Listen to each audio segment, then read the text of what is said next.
Whether you're a skeptic or a believer, join me, Rob McConnell, as together we'll investigate the world of the paranormal and the science of parapsychology here on the X-Zone Radio TV show on XZBN and the X-Zone TV channel on Simul TV. Since 1990, the X-Zone Radio TV show has been the place where people dare to believe and dare to be heard. Together, we'll investigate UFOs, aliens, ghosts, Bigfoot, psychic phenomenon, lake monsters, conspiracy theories, government cover-ups, the truth embargo, alien abductions, ESP, haunted locations from around the world, and so much more. With over 28 years of broadcasting and more than 4,500 individual guests, the X-Zone is truly a place where fact is fiction and fiction is reality, as evidenced by the credibility, integrity, and professionalism of the guests that we bring to our international audience. If you have seen a UFO, had a close encounter, seen a ghost, Bigfoot, lake monster, or a story that you would like to share or have investigated, contact me, Rob McConnell, by sending me your email to xzone@xzoneradiotv.com, or you can call toll-free 1-800-610-7035, extension 143, and on Skype, X-Zone Radio TV. For more information on the X-Zone Radio TV show with yours truly, Rob McConnell, visit www.xzoneradiotv.com or www.xzonetvchannel.com or simultv.com and xzbn.net. Until next we meet here in the X-Zone from our broadcast center and studios in Hamilton, Ontario, Canada, always remember, X-Zone Nation, keep your eyes to the sky and your heart in the light.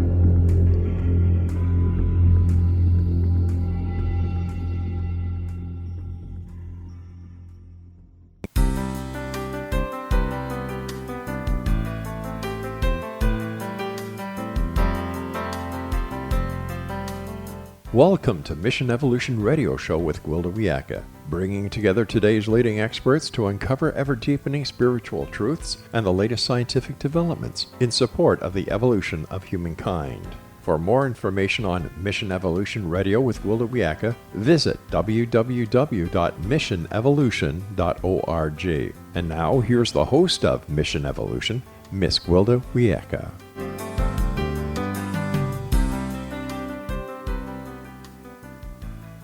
Welcome, my fellow visionaries, and thank you for joining me, Gwilda Wiyaka, on another exciting adventure exploring evolutionary solutions to today's problems. You're listening to Mission Evolution Radio Show, where we share innovative thoughts and information with today's leading esoteric and scientific experts, supporting the co-creation of a better tomorrow. You, my treasured listeners, are a very important part of this discussion. Email info@missionevolution.org with any comments or questions. We'll address them on the very next show. So grab your pad and pen, take notes, sit back, and enjoy. This hour will address the environmental and healthcare crisis, irrevocably broken. Health and environment are among the most dire crises we face today. Not surprisingly, they're interrelated, interwoven to the point that it's difficult to see where one ends and the other begins. As humans, we've fouled our nest, the earth, until, predictably, we've poisoned ourselves in the process. Not only are ecosystems, but just when we need it the most, healthcare systems are rapidly failing. Clearly, our current approach to both is unsustainable. Can we turn this around, or has it gone too far to be corrected? Irrevocably broken. What will it take to clean up and protect the planet and our health? How can we as individuals become part of the solution rather than part of the problem? With us this hour to ponder these very pressing problems is J.T. Madicus. J.T. is an American entrepreneur, educator, author, and producer. Through his books, films, and business, he advocates modern solutions to the problems facing our world, particularly in the field of healthcare, education, and sustainability. His website, NoSecondChances.com. That's no, numeral 2, ND, chances.com. J.T., on behalf of our listeners and myself, thanks for joining us on Mission Evolution. Thanks, Gwilda. So, what's your educational background? Oh, boy. I went to Pepperdine University, studied business, went to the sales force, did some sales. And my last gig was selling pharmaceutical drugs. and the doctors that I was selling to wanted me to be more than just this salesman that knew a lot of medicine, at least the medicine that was in my bag. So they encouraged me to go into the medical school and hopefully into the medical field. And so I studied medicine for 5 years. The European education system is usually a 6-year program. And I didn't quite finish because I got married and had kids, and I put it on hold. And I started teaching medicine on on YouTube as Future Doc House and DOC House, a nod to House MD, as well as starting to write. I wrote questions and scenarios for students to practice their medical knowledge, which actually ended up turning into a question bank. It's called QUPI, QUPI.com. This question bank has over 10,000 medical questions to help medical students practice their medical knowledge. Fantastic. So how did you become interested in healthcare and sustainability challenges?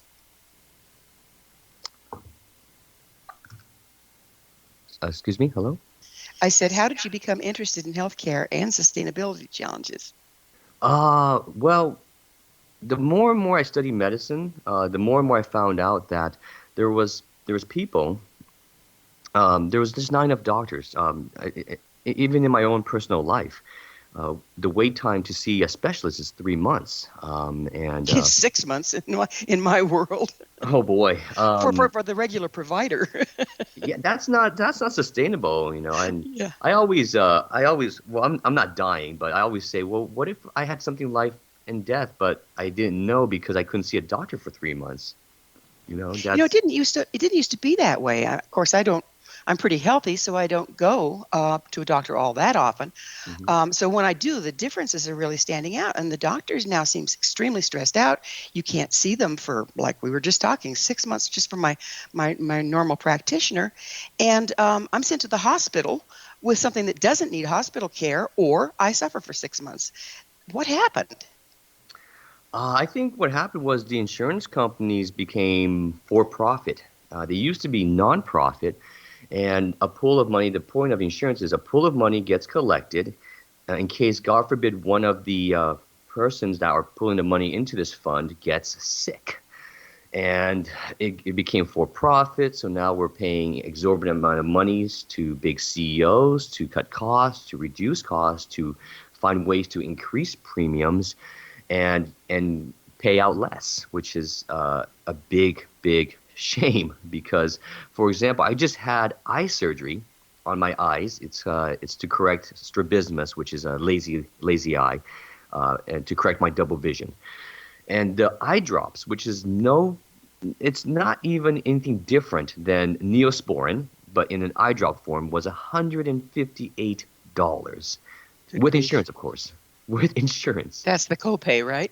That's the copay. They pay $50, and I pay $158, and the cash price is $200 some dollars. And this is Neosporin. This is antibiotic, a cream, in an eye drop form. I think it's embarrassing. We are one of the United States is one of the most powerful countries in the world with great medical and scientific advancements, and yet we're charging our citizens a god-awful amount for something that was created 30, 40 years ago. Right.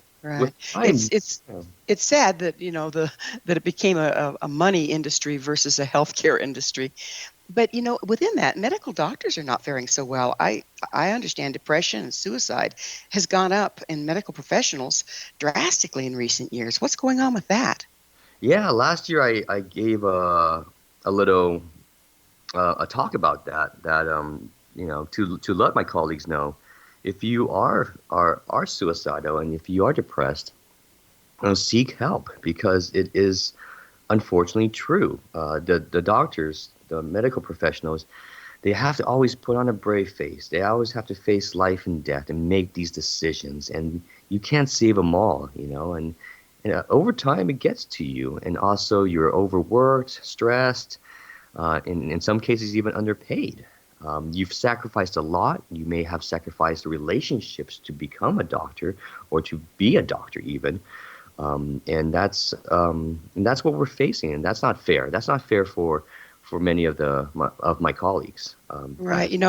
I'm a preceptor for the University of Colorado School of Medicine, and I teach docs, young docs all the time. Hmm. And I've noticed when they first go into school, they are just these beautiful altruistic people. But then by the time the system gets a hold of them, it just chews them up and spits them out now. And it didn't used to be that bad. No, they become jaded, unfortunately. Well, not all of them, but a lot of them do, unfortunately. They become jaded. And it's always the regrets. You've sacrificed 8 years of your life in the American system, 6 years of your life in the European system, with the full intention of caring for people, taking care of people, providing a service, and the rewards aren't there, and you find that out maybe a bit too late when you've already gone through all the stages. Again, it still seems worse than it used to be in that. I went into my doctor, and he comes back to me and says, well, I'm going to get a hold of your insurance company and see what they'll let me do for you. When did the insurance companies start calling medical shots? That's not right. It's not, and it's because they control the money. It's the old golden rule. You have the gold, you make the rules, and they control the gold. They control the premiums that we've paid to them. We've given them that control.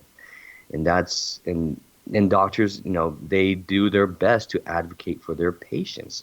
If the insurance company only approves, say, a 40-year-old drug called chemotherapy and not the latest and greatest and most effective treatment for, say, cancer, that costs $150,000 a dose. Well, they're going to go for the cheap $10,000 a dose chemotherapy and see if that works. Do you think all this advocating that the doctors are having to do now is part of the depression that they're facing? Yes, because they have all the knowledge when it comes to, say, their specialty. They know that chemotherapy is only 40% successful, and they know that this new and wonderful drug, and it's also part of the pharmaceutical industry's fault as well, that this wonderful drug is, say, 80% successful, but it's going to cost $150,000. Now it goes to the insurance company. The insurance company has a pool of money, right, after they pay all the salaries and wages of the top CEOs that are running the show, $40 million salaries, for example, that they have the rest of this money that go to the benefit of the patients. Now they have to reduce and cut costs, because if they have, say, $200,000, well, if they burn one dose of cancer treatment at $150,000, now they only have, $100,000 left. Mm-hmm. So that's what they're doing. They're making this, life and death decisions based on money. Based on money, and not on what the doctor says is what is needed. Well, we're going to need to take a commercial break, but on the other side of this, I'd like to get deeper into this issue and what can we as individuals do about it. So JT and I will return shortly. You don't go away. You're listening to the Mission Evolution Radio Show, coming to you on the X-Zone Broadcast Network, www.xzbn.net. Stay right there.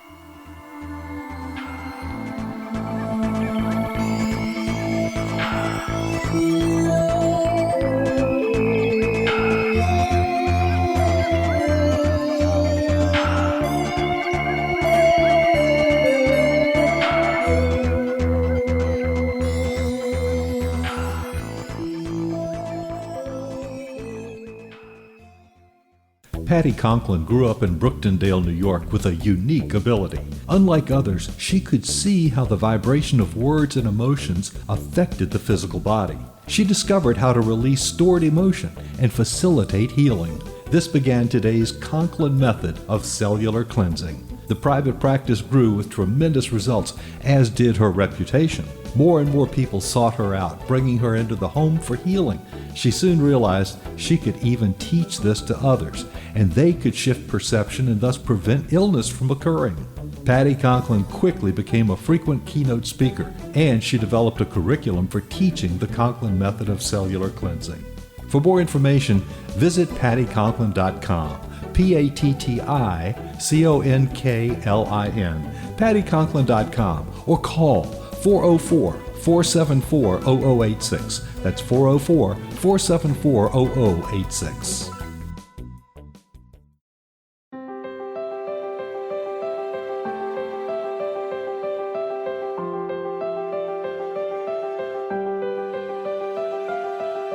Mission Evolution is dedicated to the well-being of the planet and animals, as well as the evolution of humankind. One major factor threatening all three is increasing toxicity. Heavy metals and other environmental toxins are poisoning our bodies, deteriorating our brains, blocking our spiritual connection, and shortening our lives. Yet these poisons are extremely difficult to remove. I'm Gwilda Wiyaka, and I recently became aware of a product created from the marriage of nature and nanotechnology called Vitality. It's formulated from zoolite, whose crystalline structure binds toxins, gently carrying them out of the body. The light is only as clear as the window through which it shines. Clear your body, shine your light into the world. Visit vitalityhappens.com for a 20% discount. Enter code PATHHOME.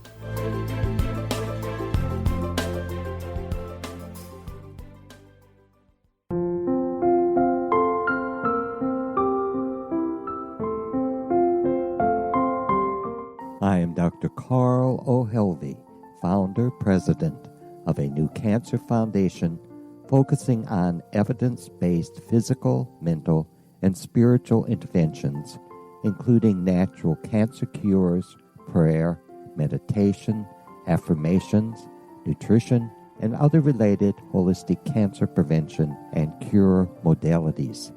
These are used in cancer education, research, and financing care. I ask for your help to continue this important work by donating at www.holisticcancerfoundation.com.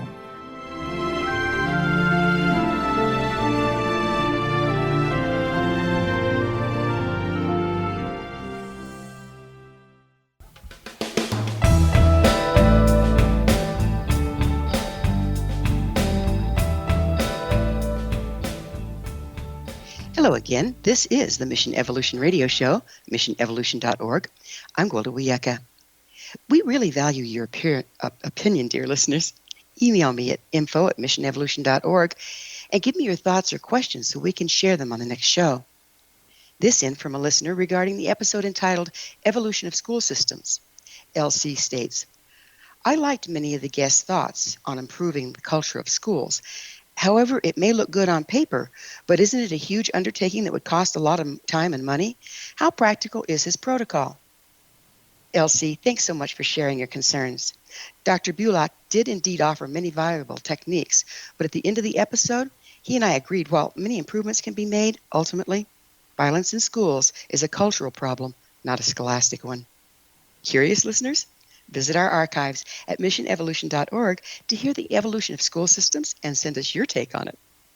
With us this hour discussing the environmental and healthcare crisis is J.T. Madicus. His website, NoSecondChances.com. That's no, numeral 2, ND, chances.com.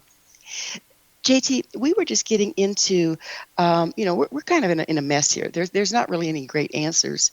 We can't get the health care that we need because the decisions are being made monetarily versus the well-being of the individual. However, I'm really big into personal empowerment. If we sit around waiting for the system to change, we're going to be waiting a long time. What can we as individuals do to start turning this around? I think we should burn insurance companies down. Insurance companies used to be for not-for-profit. Let's create our own not-for-profit and make that insurance company the most powerful insurance company in all of America and give them the money to do the right thing, to do the right job, and not money for profits that goes to the CEO or to the bottom line. That's what we need to do as citizens. Another thing that I'm trying to do as a medical activist is create a platform, an educational platform to make education of medical students much cheaper, much more affordable. You think about most of these medical students are drowning in debt. Let's not kid ourselves. They're drowning in debt after 8 years in the American system and 6 years in the European system. They're drowning in debt, in medical school debt. So Medicine is theoretical and, of course, practical.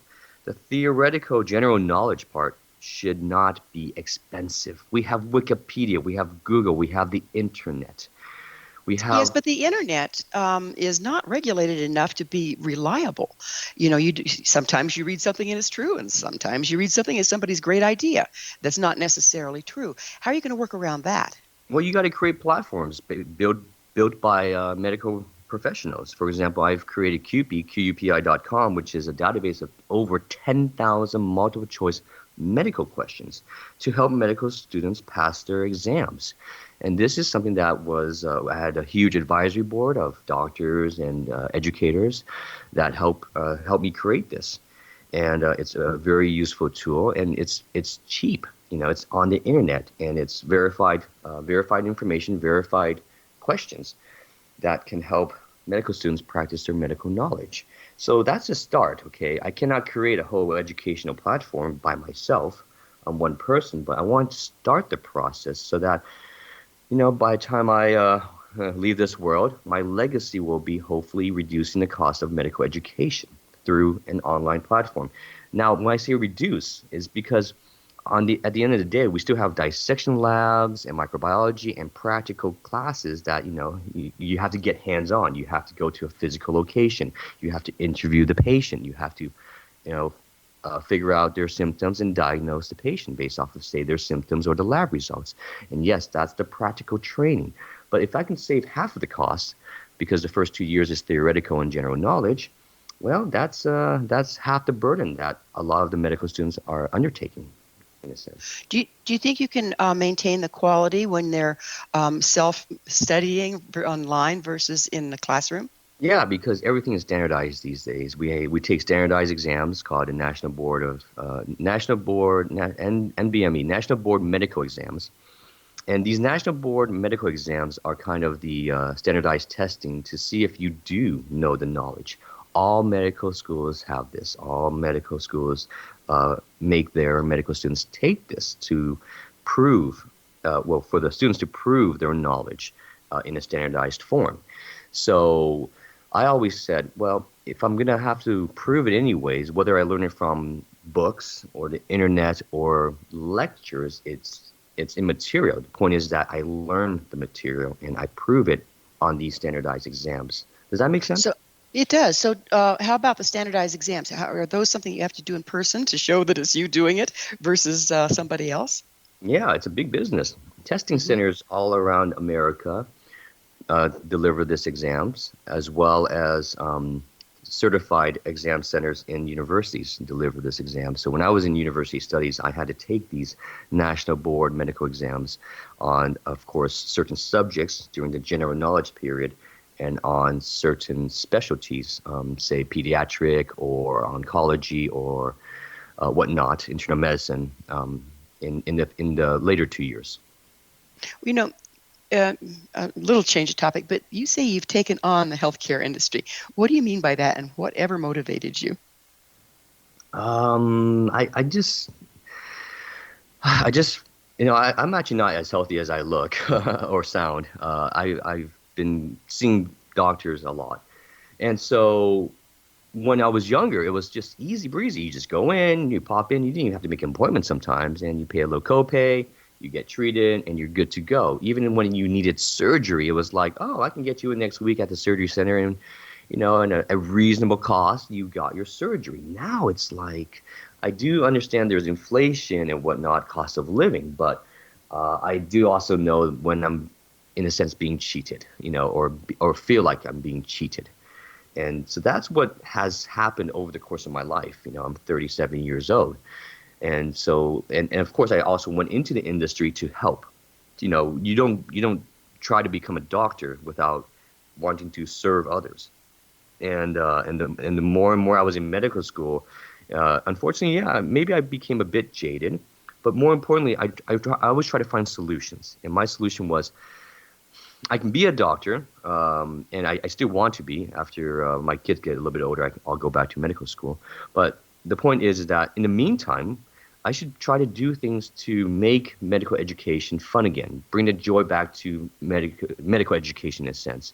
And in doing so, I created a YouTube channel, Future Doc House, DOC House. It's a nod to House MD, where I taught medicine and helped medical students pass their exams. And they've thanked me in messages for helping them through my lectures. They passed their medical exams and became doctors. That's one way. Yeah, go on. You say the healthcare industry is broken. Would you please explain what you mean by that? It's broken because of the insurance premiums keep rising, the availability of care keeps diminishing, and the cost of treatments keep becoming more and more unaffordable, and so it's broken. It wasn't always this way, like you said, and it shouldn't be this way. We are one of the most powerful countries in the world, and yet we are paying $158 for something that's $10. That doesn't make sense. A surgery that costs $3,000, even in not okay. How about this? A surgery that should cost $3,000 is being billed at $15,000. That's the truth. No, let's not confuse. I got 7 stitches on my finger because I accidentally cut it, and the bill came to $5,000 for the ER visit. $5,000 for 7 stitches. Mm. Yeah, it's out of control for sure, and yet it seems to be escalating rather than backing off. As far as it keeps getting worse, I guess is what I'm trying to say. But the corrections are going to take time. Again, I ask, what can we as individuals do to help what you're trying to do? And that looks to me like you're taking a two-prong approach. You're looking at educating, cleaning up the educational programs, and shifting the way insurance is handled. How can the normal citizen help in that process? Like I said, burn the insurance companies down. Go nonprofit. We need to find and create a nonprofit insurance company, medical insurance company, and give them the premiums. That's one. Give them the power. Once you give money to someone, you give them the power. That's one. The other one is government. Yeah, well, that bad word. Yeah. Education, one is, let's reduce the cost of educating these doctors, whether it's loan forgiveness or grants or just, hey, stop charging medical students, $500,000 to become doctors. Let's charge them maybe $100,000 to become doctors. And that's another one. Let's support our future doctors so that we do have health care in the future. We're suffering because of this doctor shortage. And then thirdly, just like I said, whether I get this knowledge through different sources, I get the knowledge, and we all have to take a standardized test. But unfortunately, we have to be blessed by an institution to take the standardized test. So this institution has the power to allow you to take this test. And that's one of the reasons why the institutions like universities can charge you a lot of money to go through their program to give you the blessings to take the license exam. Because once again, they're in control. Yes. We're going to have to take up with this portion, hold that thought, on the other side of a commercial break. JT and I will return to discuss what are our options here and how can we as individuals help the situation. You stay right there. This is Mission Evolution Radio Show. We're coming to you on the X Zone Broadcast Network, www.xzbn.net.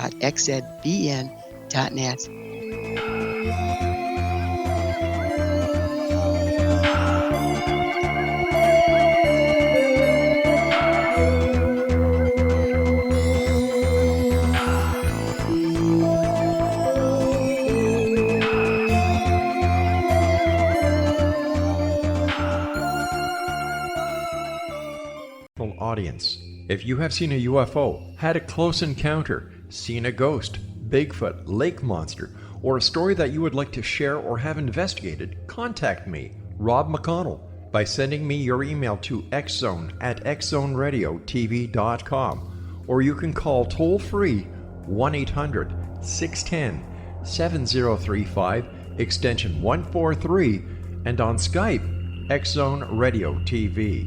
For more information on the X Zone Radio TV show with yours truly, Rob McConnell, visit www.xzoneradiotv.com or www.xzonetvchannel.com or simultv.com and xzbn.net.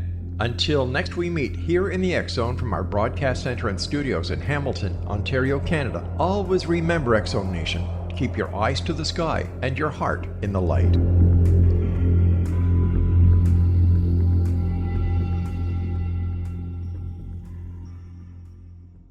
Join Patty Conklin and Healing Within Radio each week. More than entertainment, Healing Within offers educational, useful tools for everyday life. Listen for help overcoming fear, anxiety, and depression.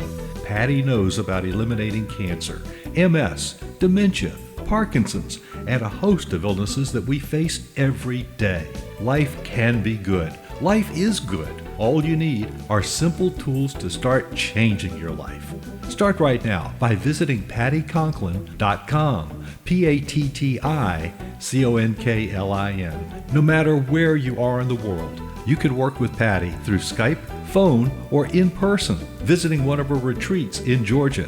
Visit pattyconklin.com today or call our offices at 404-474-0086. That's pattyconklin.com or call 404-474-0086.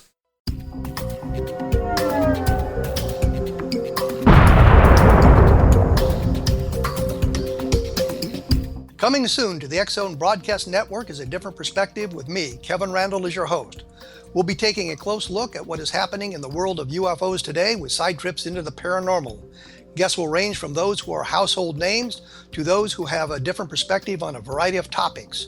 No topic will be taboo, but there will be tough questions asked as we all search for the truth about UFOs, the paranormal, and those things that excite us. Sometimes we'll agree with a guest and sometimes we won't, but we'll try to keep the program topical.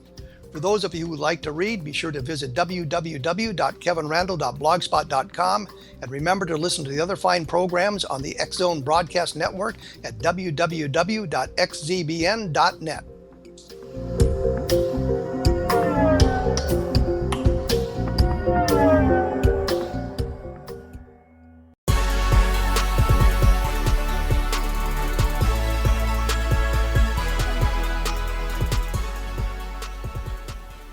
Welcome back. This is the Mission Evolution Radio Show.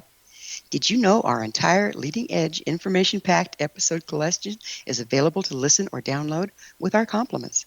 Visit our archive at www.missionevolution.org for our ever-growing selection of guests and topics. Our guest this hour is J.T. Madicus. We're speaking about the condition of our environment and medical care. J.T., how can our audience learn more about your projects and health-related ventures? Well, you can find me on Facebook, JT Madicus, Madicus, Instagram as well. I've created a film with real medical knowledge in there. It's being post-produced right now, and it's No Second Chances. You can find me on No Second Chances, no, the number 2, ND, chances.com. I've written a novel, Final Diagnosis, No Second Chances as well, which is the film is based off of. And that's available on Kindle, actually. So you can go on Kindle and find Final Diagnosis, No Second Chances. I'm also teaching medicine on YouTube, Future Doc House. I've just created an update on the coronavirus recently, on why we really shouldn't be too concerned about the coronavirus, in America at least. In China, it's a bit of a different story. So yes, a little wild over there. You mentioned that you used to work for pharmaceutical companies and convince doctors to use their medicines. How ethical is a marketing practice at this point? Oh boy, I'm gonna get in trouble. Well, I'm not gonna name names, but yeah, I did. I worked for the pharmaceutical industry, and I did sell drugs, in a sense, to physicians. I told physicians, look, this is a drug, and my job was to educate them on why my drug was better than, say, a cheaper agent, for example. And so the practice is ethical and yet not ethical. It's, we justify what we do because we are educating the doctors on the newest, latest, brightest drug and the efficacy of it. And we leave it to the doctors to make the call, the judgment call, which drug to provide. on the same note, we load up their sample clauses with our medicine to, say, enhance that decision making. Yeah, it seems like it. Okay, so a doctor leaves medical school and starts his practice, runs out of time to do anything except buy hook, line, and sinker what the drug reps are telling them. It's like they don't have time to go back to school and research options and all of that stuff. So doesn't that put an awful lot of power into the drug company's hands that may not belong there? Yes and no. For example, I left the industry because I was probably the more ethical salesperson. I actually told the doctor how effective the drug in my bag was, and it was 14% effective. Oh, my goodness! So I said, look, doctor, I'm not going to kid you. I'm not going to kid you. If you have 100 patients, it's going to work on 14 patients. So if you can find these 14 patients that the drug's not working, the current medicine is not working on them, well, give my drug a shot. And actually, I got in so much trouble with my boss when I said that to him. But he respected me, and he encouraged me, don't be a sales rep, be a doctor. So I went to medical school instead. Yeah, you're in the wrong line of business, right? What is your take on the ethics of direct to consumer advertising for pharmaceuticals? They require a prescription like the ones on TV, followed by a rapid fire list of ways the product can maim or kill you. Wow, I get this question quite often. It's a double-edged sword, right? For a quick example, Viagra was released, and more men went to see the doctors, and more men found out they did actually have heart issues and heart disease, and actually probably saved their life because of this commercial. They went for a penis pill. They came back with a life-saving diagnosis. That's one. The second thing is that yes, it's frustrating for a lot of doctors who tell me, now that there's these direct-to-consumer advertisements, a lot of patients are asking me, oh, do I have this disease? Do I have that disease? Do I have Crohn's disease? Do I have IBS? Do I have, a skin infection, a skin disease? Do I have leprosy?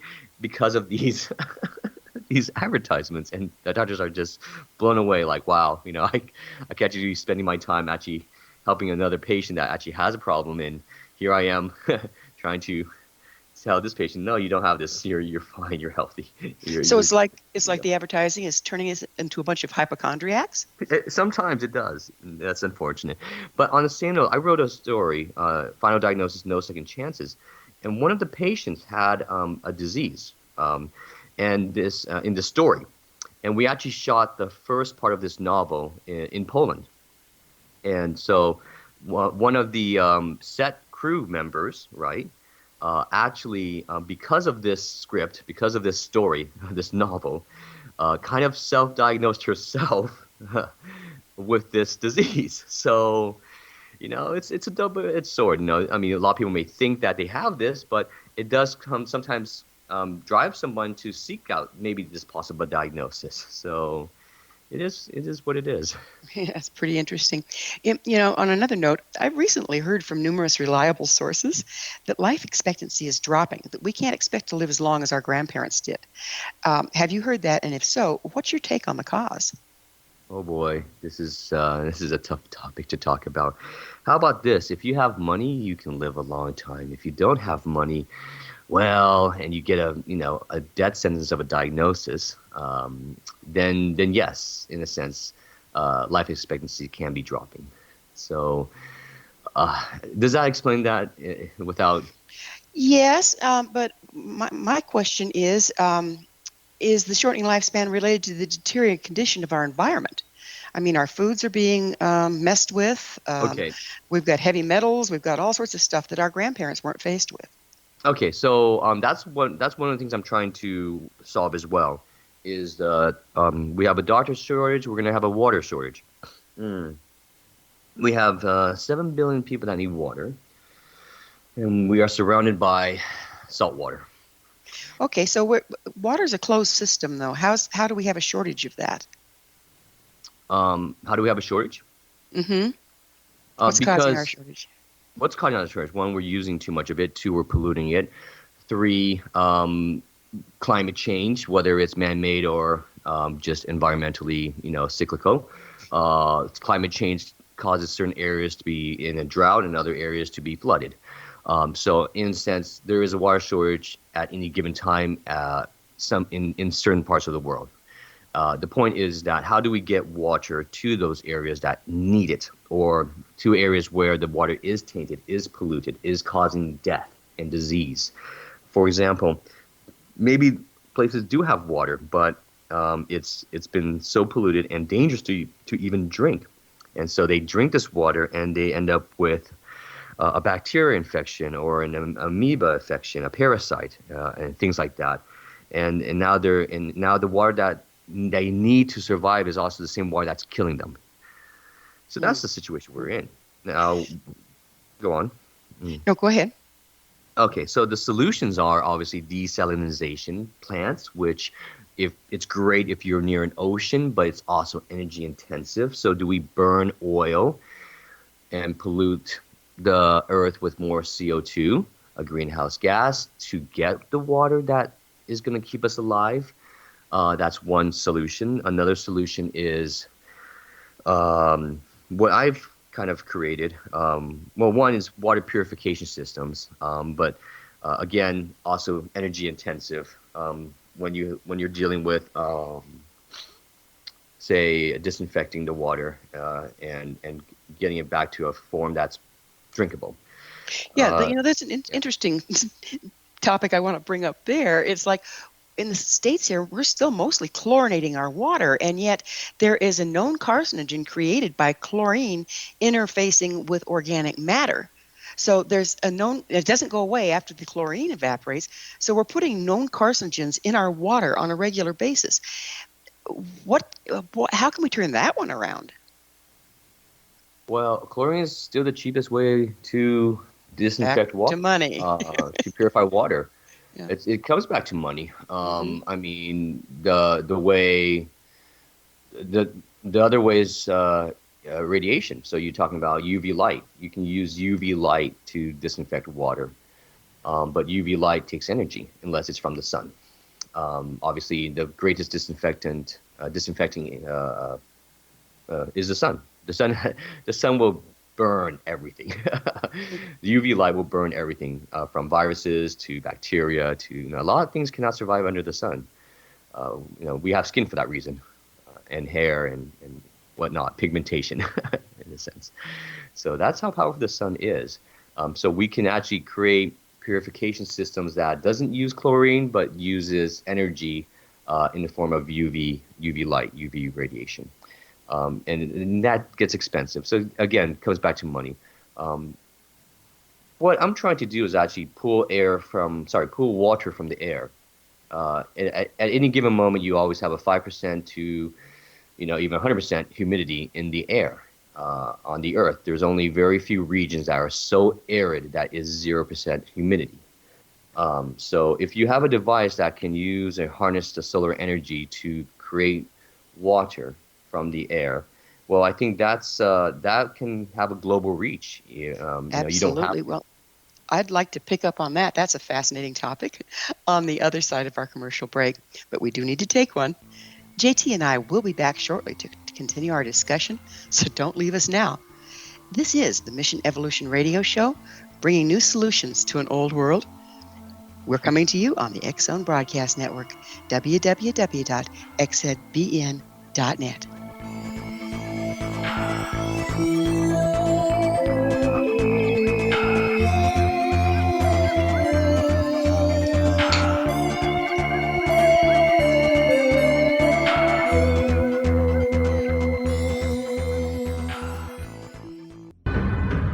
If you are looking for a safe, zero-calorie natural option to the harmful artificial sweeteners on the market today, Just Like Sugar is what you're looking for. Just Like Sugar is a wonderful natural alternative for those health-conscious people who choose a calorie-restricted diet with a great, pure, sweet flavor that tastes just like sugar.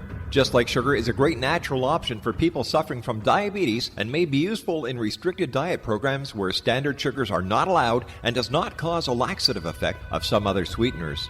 Just Like Sugar comprises a perfect blend of chicory root fiber, natural calcium, natural vitamin C, and Just Like Sugar's sweetness comes from the natural flavors from the peel of the orange.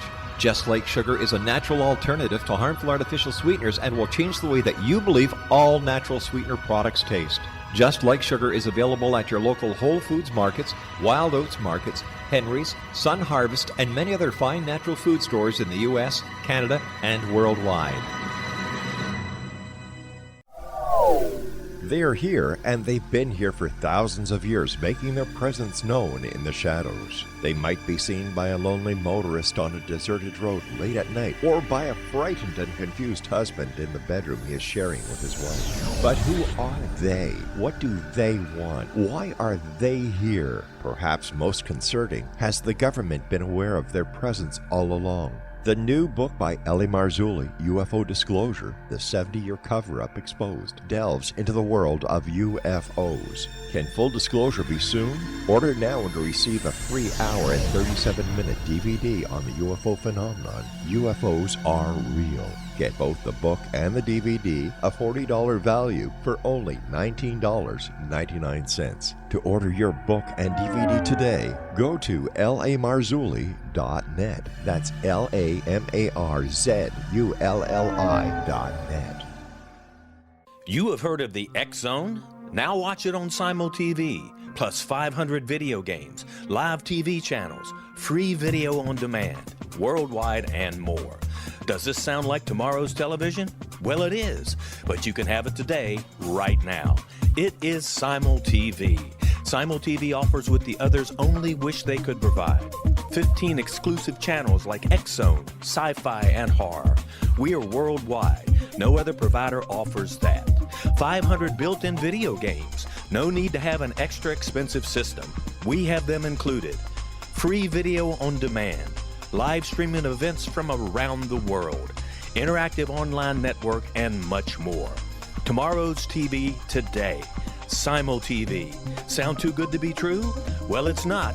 You can have Simul TV today. Sign up at simultv.com. Do it today.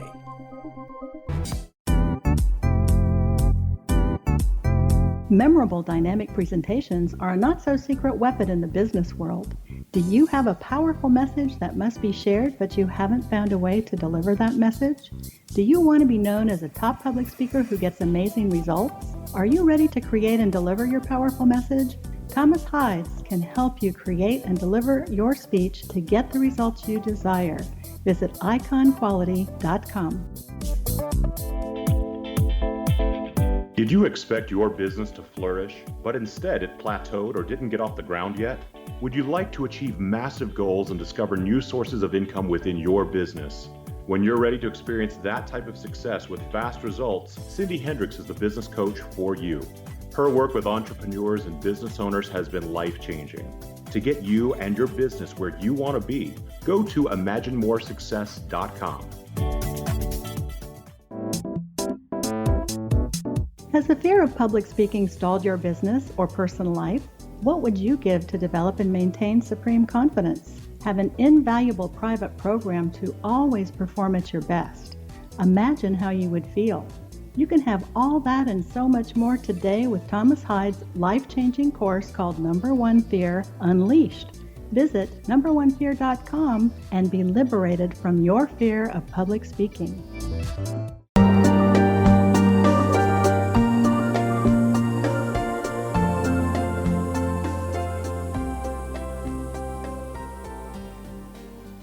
Hello again. This is Mission Evolution Radio Show, bringing together gifted people of service to the world. I love to hear from our listeners. Your thoughts are very important to me. To suggest a topic or guest that you think would be of interest, email us, info@missionevolution.org. This hour, we're sharing thoughts with J.T. Madicus. His website, ND-chances.com. We were starting to get into ways of purifying water, and I personally have been very vigilant about making sure I have an RO water purification system in my house. I'll forego other things in order to have clean water. How important do you see that in people that are living in municipalities and this and that? It's going to be very important in the future. It's the water that will be coming from the pipes will not be safe to drink. It's already starting to happen, not as much on the media radar as it should be probably. But yeah, even I have a reverse osmosis unit in my house. The water that comes from the tap has been treated. And when I say treated, obviously with chlorine, with agents to disinfect, to make it pure, but obviously on the cheap, on the municipal level. So we are facing a water crisis, but that's not even the half of it. There's a shortage sometimes. So there's drought seasons. And there's times where I'm a California, I'm from California. We go through droughts. They tell us stop watering our lawns, let it die, stop flushing the toilet, things like that. Mm-hmm. And so what if this drought actually lasted not 5 years, but 10 years? Now where are we going to get the water? Not only that, we need water to grow crops for food. So water is so important, and that's why I've created something called Aquadon. I've just sent it for prototyping. And it basically uses very, very little energy, the energy that you would get from a solar panel, to pull water from the air. Because at any given moment there's humidity in the air. And right. I used to teach wilderness programs, and there's old things from out of the desert communities that you can actually distill water from the air without using any energy at all. Exactly. There's definitely like survival tactics to do that. And that's for, say, a survival individual person's needs. But what I'm trying to do is I'm trying to create devices that can solve, say, a bigger community problem. Right, but you're working on those principles that have been around forever, right? Yes. It's important to go back to that. There's things that worked that we just kind of dropped by the wayside. Well, that's always my goal. Always use existing technology, affordable technology to solve the problems. Inventing things costs money. Inventing things, for example, actually there is a material that does this already, and it's $100,000 for the material to create 1 liter of water. Wow. How many people have $100,000 for the material? And so I found that fascinating, but maybe 10 years when it's more affordable, that's going to be the great material, the material of the future to solve the problems. Yet we're facing this problem today. So what can we use today? What material can we use today that's affordable and efficient? And so that's what I've done with Aquadon in this project.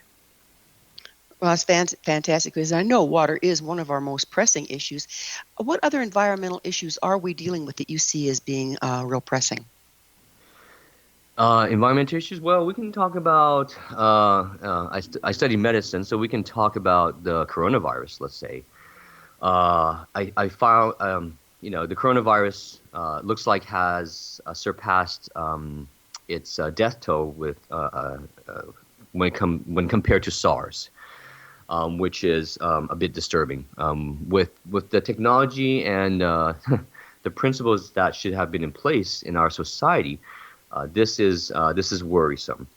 And fortunately, coronavirus really is deadly to the elderly.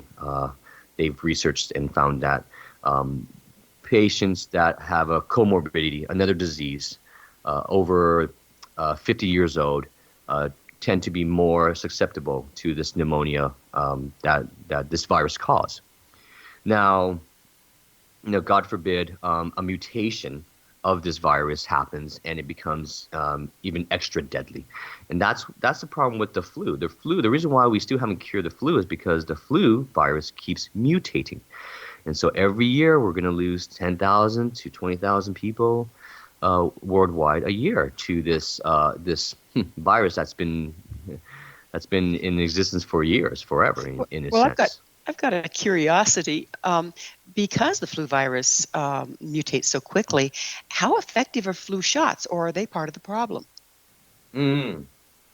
I always get this question. I religiously get the flu shot every single year because the answer is we take the last year's most virulent strain. There's two flu viruses, an A and B, right? For example, so we take the most virulent A and the virulent B. We put it into a vaccine, and then we take the newest, usually B, flu virus, that the new mutated version of it into the vaccine, and that's what's delivered. That's why the flu vaccine isn't created until about October or November, when they finally have harvested a new strain and created a vaccine out of it. Oh, Does that make sense? This does. What about the carriers? I've heard a lot lately that the what they use to carry the in the vaccine, to carry the antiviral things, that the carriers in the vaccine can be damaging. Is that changing, or is no? It's safe unless you're allergic to eggs. Because most of vaccines are created from egg material. What about peanuts? Peanuts? I don't think peanuts are in that vaccine. I could be mistaken, but at one time I thought they did that and it created a bunch of peanut allergy. But I'm not exactly an expert on that. So from my studies, we always talk about egg. We never talk about peanuts. Mm-hmm. Okay. We can't expect to go back to the old indigenous sustainable ways. There's simply too many of us. Where do you see the new options for sustainability coming from? I love what you said about water and the things that you're bringing there. Baby steps. Be better stewards to Mother Earth. Take care of Mother Earth. If things are not going the right way, don't buy into it. For example, I think we are gonna get a handle on the plastic situation just because it's become a crisis. But the point is that unfortunately we foolishly wait for the crisis to happen before we take action. But in the meantime, just take action individually. Have your own little garden. Be conscious about how much water you use, how much water you waste. Turn off the lights. Baby steps.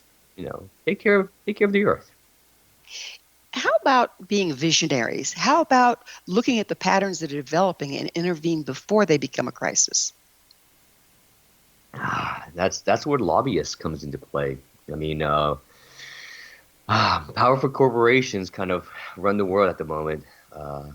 And it's maybe I'm jaded, but if we don't buy into these corporations, these lies, that's one way to go about it in a sense, in my opinion. So if we understand that right now the systems are run on money. Money's the basis behind everything, not the well-being of the individuals. Yeah. Can we choose not to participate? We should choose not to participate, but then again, it comes back to money. If you are of the elite class, the wealthy class, you can choose not to, do certain things because you have the wealth and the means to do it. For example, a Tesla car. You can buy a Tesla car, but it's $40,000-$50,000. But how many people can afford a $40,000-$50,000 car? They buy a used car and that burns petrol. Well, we have about 1 minute left. JD, what is your vision for the future?